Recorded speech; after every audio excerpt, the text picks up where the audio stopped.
Titicut Follies est le premier film du documentariste Frederick Wiseman, tourné en 1967. Titicut Follies a été tourné dans un service dédié aux criminels malades mentaux de l'hôpital de Bridgewater dans le Massachusetts aux États-Unis. Il montre la vie quotidienne des patients reclus, des patients emprisonnés.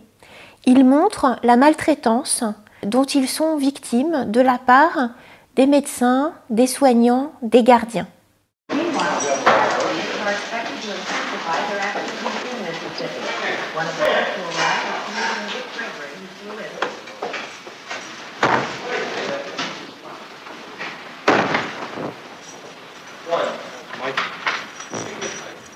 Then actually you don't understand that you are a sick man. Oh, I know there's something wrong, or I wouldn't do things like that.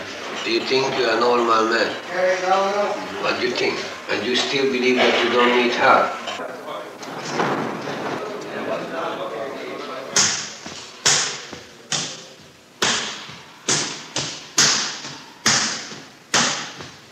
Day by day, I am getting worse because of the circumstances, because of the situation. For the glory of his love and his holiness, for the glory of thy love, for the glory of the bishop. It's do or die for NCI, and that is our gay philosophy. Or lose our job.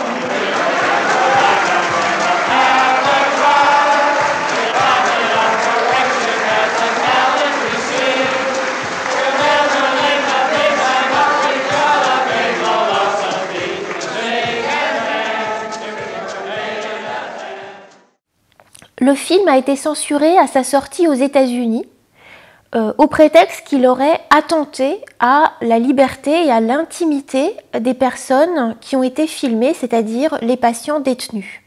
Pourtant, Frederick Wiseman leur avait fait signer un accord. En réalité, les autorités ne souhaitaient pas que le film soit rendu public. Il faudra donc attendre 1987, 20 ans plus tard, pour que le film soit vu, et encore seulement par des médecins ou des juristes.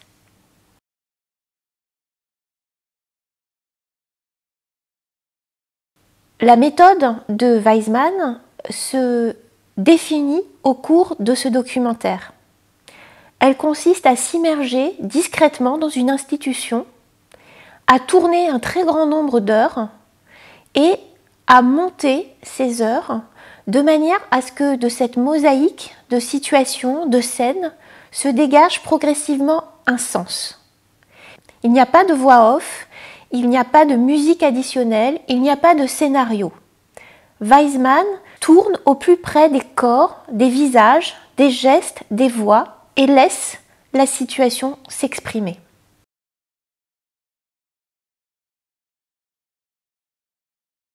Ce qui est intéressant pour nous aujourd'hui, c'est que Titicut Follies fait émerger la convergence qui peut survenir entre la logique médicale et la logique pénitentiaire. Ce que montre Wiseman, c'est la manière dont fonctionne une institution totale, c'est-à-dire une institution qui, alors qu'elle devrait prendre soin des personnes, en fait, se résume à en protéger la société de ces personnes et d'institutions de soins, d'asile, de lieux de protection devient un lieu de violence et d'humiliation. C'est pourquoi ce film est intéressant, parce qu'il montre comment le soin, singulièrement le soin médical, peut se retourner en son envers la violence. Bien entendu, il ne serait pas juste de comparer l'hôpital actuel avec cette institution, avec ce service particulier. Néanmoins, ce service éclaire comment une institution censée prendre soin des personnes se mue dans une institution qui les déshumanise, qui les broie, qui les dépersonnalise. Pourquoi j'utilise ce terme d'institution totale ? Il s'agit d'un terme qui a été forgé par le sociologue américain Erving Goffman notamment dans un de ses ouvrages de 1967, Asile, à la suite d'une observation participante qu'il avait lui-même menée à l'hôpital Sainte-Élisabeth de Washington. De sorte que Weizmann et Goffman s'intéressent à l'institution qui prend en charge la folie. Ce qui les intéresse, c'est la folie, non pas telle qu'elle est vécue par les sujets, dans leur intériorité, dans leur psychisme, mais comment la folie est traitée socialement, institutionnellement. Plus largement, une institution totale, c'est une institution qui accueille des personnes qui sont vulnérables, qui sont dépendantes et qui sont coupées du reste de la société. Goffman inclut dans l'institution totale non seulement l'asile pour les fous, mais aussi l'hôpital, l'orphelinat par exemple, l'école. 4 éléments définissent l'institution totale. L'isolement, c'est-à-dire le fait qu'une institution totale est coupée du monde extérieur. La prise en charge de la totalité des besoins des individus, qui font que ces individus sont complètement dépendants de l'institution pour leur survie. Un mode de fonctionnement bureaucratique, c'est-à-dire qui met en œuvre une idéologie qui est unique. Et enfin, 4e caractéristique de l'institution totale, le fait qu'il y a des contacts limités, une distinction entre ceux qui gèrent cette institution et ceux qui en sont les objets, les pensionnaires. Ceux-là, on les appelle les reclus. Pourquoi, encore une fois, c'est intéressant de regarder Titicut Follies ou de lire Erving Goffman? C'est parce que cela nous montre comment, aujourd'hui encore, l'hôpital peut se structurer autour de cette distinction entre d'un côté les professionnels qui font marcher l'hôpital, qu'ils soient administratifs ou soignants, et de l'autre côté les patients ou les usagers de l'hôpital. Parfois, peut se créer une distinction, voire une séparation entre un « eux » et un « nous ». Et c'est cette séparation qu'il me semble important d'avoir à l'esprit pour éviter les phénomènes de distanciation, de surplomb, d'arrogance, de domination, de discrimination dans les relations d'accueil ou de soins à l'hôpital. Le sociologue Erving Goffman a donné des exemples, des procédés de dépersonnalisation qui sont à l'œuvre dans les institutions totales. Et on les voit dans le documentaire de Titicut Follies de Frederick Weizmann. Un premier procédé de dépersonnalisation est celui donc de la destruction de l'identité personnelle et sociale des personnes détenues. Cette destruction de l'identité, elle passe par exemple dans le documentaire par le fait que lorsque ces patients détenus arrivent dans le service, ils sont déshabillés. On leur enlève leurs vêtements civils, leurs vêtements de la vie extérieure, leurs effets personnels, leurs objets personnels qui les rattachent à leur vie et à leur identité avant d'entrer dans cette institution. On les extrait ainsi de leurs rôles sociaux dans la vie normale, leur rôle de parents, d'époux, de travailleurs, etc. La dépersonnalisation peut aussi passer par le fait de faire parler les personnes, de les mettre à nu.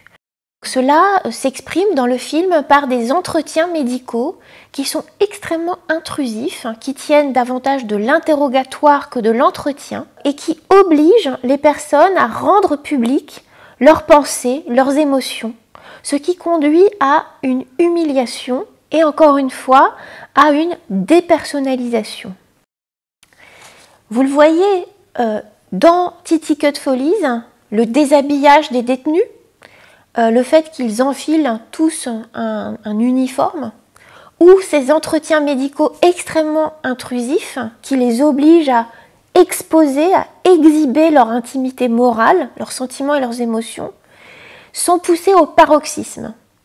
Bien sûr, cela n'arrive plus aujourd'hui dans un hôpital, par exemple en France en 2021. Néanmoins, lorsque l'on entre à l'hôpital, eh bien, il y a aussi des rites. On enlève ses vêtements, ses bijoux. On est habillé avec une chemise ou une chemisette qui est d'ailleurs encore parfois, qui nous dénude encore parfois. On a un moment comme ça où on nous met un bracelet avec un numéro d'identification.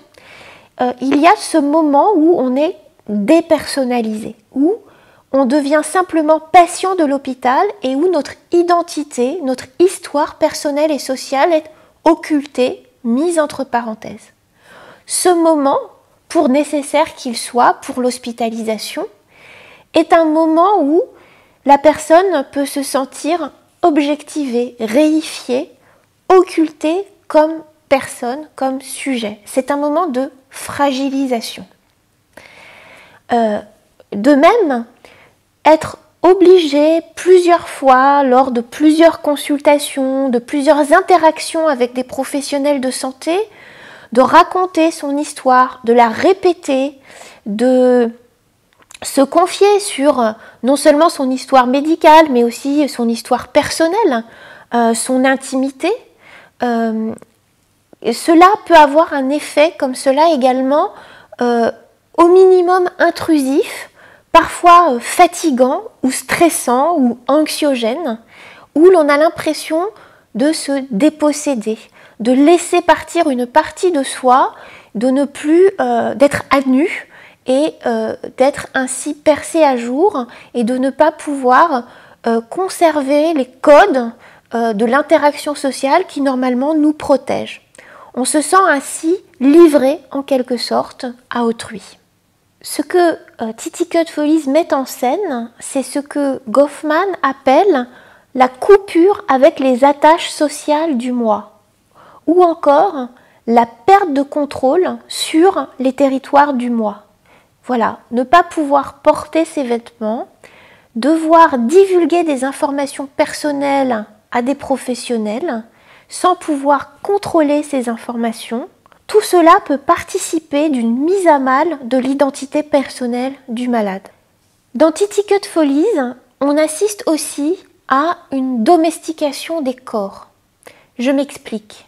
Une des scènes centrales et qui laisse une empreinte très profonde sur le spectateur est la scène d'un gavage.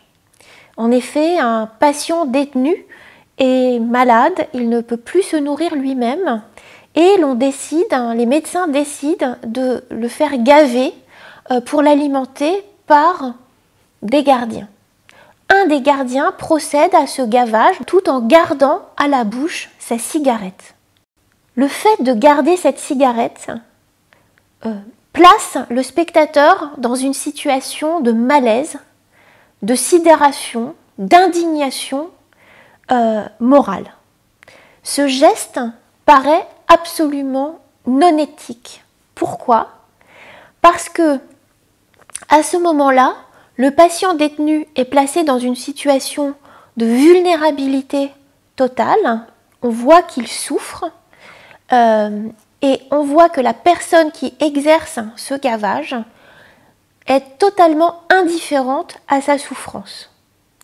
Elle l'objective, le réifie totalement et cette cigarette est comme le symbole de la vie ordinaire qui continue en quelque sorte pour ce gardien, qui d'ailleurs, tout en effectuant le gavage, continue de discuter avec ses collègues, comme si le geste qu'il effectuait n'était pas un geste porté à un autre être humain.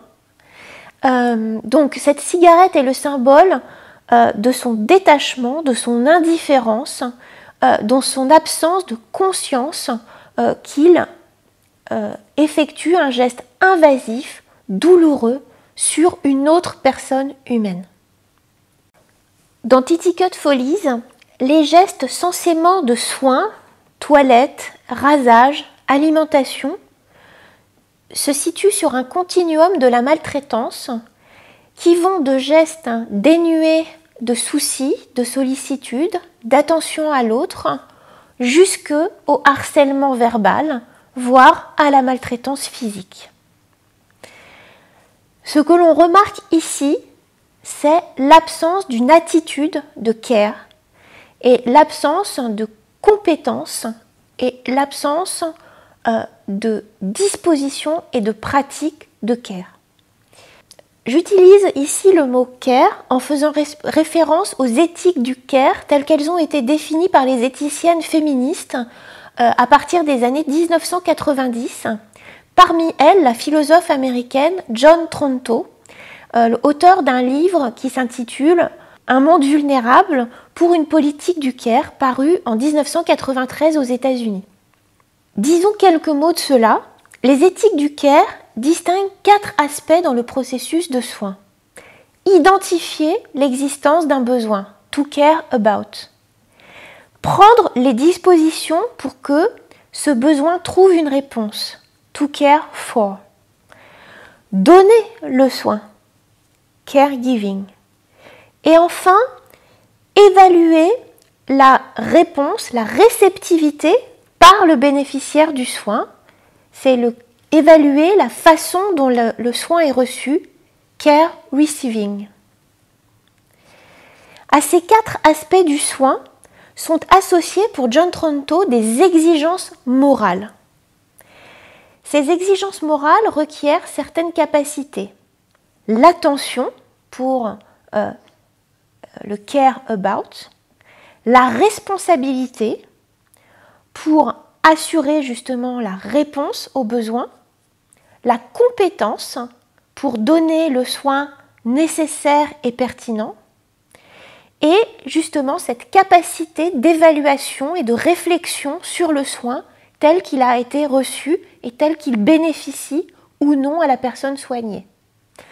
Vous le voyez, ces 4 aspects du soin et ces 4 dispositions ou capacités morales qui sont mobilisées dans le soin sont totalement absentes ici de l'ensemble des gestes et des attitudes censément de soin. Ce qui est fascinant et effrayant dans Titicut Follies, c'est que les gardiens et les professionnels, justement pour faire corps avec l'institution qui les emploie, qui les nourrit, abandonnent cette logique, cette éthique du soin. Pour faire corps, pour faire fonctionner l'institution totale, ils s'abstraient de l'éthique du soin, ils s'abstraient d'une attitude d'humanité, ils mettent de côté une réflexion, une attitude critique. Cela montre comment une institution peut, de manière subreptice, mettre entre parenthèses, occulter ou anéantir l'esprit critique, la question de l'attention, la question du sens du soin chez des professionnels. Pour conclure, je dirais que le fonctionnement de l'hôpital a bien sûr considérablement changé depuis les années 50 et qu'en aucun cas, bien sûr, on peut comparer l'hôpital actuel avec le service filmé par Weisman dans Titicut Follies. À partir des années 50, la médecine s'interroge sur la nécessité de placer le patient en son centre. Il n'est pas question de prendre Titicut Follies pour un documentaire qui nous parlerait de l'actualité. Néanmoins, il y a des aspects de l'hospitalisation de la personne malade, des étapes de l'hospitalisation de la personne malade qui sont des épreuves pour la personne et qui conduisent à des sentiments de dépossession de soi, de dépersonnalisation. N'être identifié que par un numéro. Ne pas pouvoir garder ses vêtements et ses effets personnels. Partager sa chambre et son intimité avec un autre patient ou voir les informations personnelles concernant le patient dévoilées de manière plus ou moins maladroite à un guichet dans un couloir. Être totalement dépendant de l'institution pendant le temps de son hospitalisation. Se voir coupé, parfois pour des temps assez longs, de ses attaches, de ses relations personnelles, familiales, sociales. Donc, vivre une coupure avec le monde extérieur. Être réduit à son statut de patient, voire à sa pathologie dans l'ensemble des interactions que l'on va avoir, dans l'ensemble des échanges, dans l'ensemble des gestes.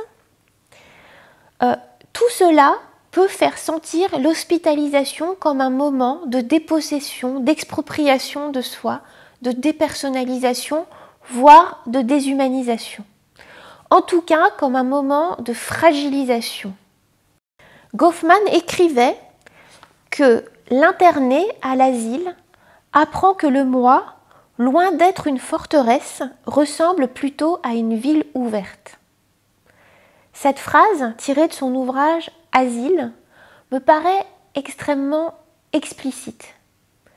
Lorsque l'on entre à l'hôpital, les informations qui nous concernent, le récit que l'on doit faire de soi, et aussi le corps qui est regardé, exploré, manipulé, lui aussi parfois ouvert, fait de nous non pas des forteresses, mais des entités désormais en quelque sorte ouvertes à tous.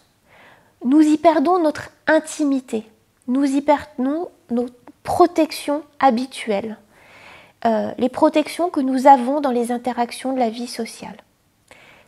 Par conséquent, Titicut Follies nous est utile, il joue comme une sorte de loupe grossissante pour nous montrer comment, à l'extrême, l'institution peut maltraiter le patient. Donc, ce sur quoi je voulais insister, c'était sur cette fragilisation de la personne hospitalisée, en quelque sorte ouverte à tous les regards, à tous les gestes, à toutes les paroles.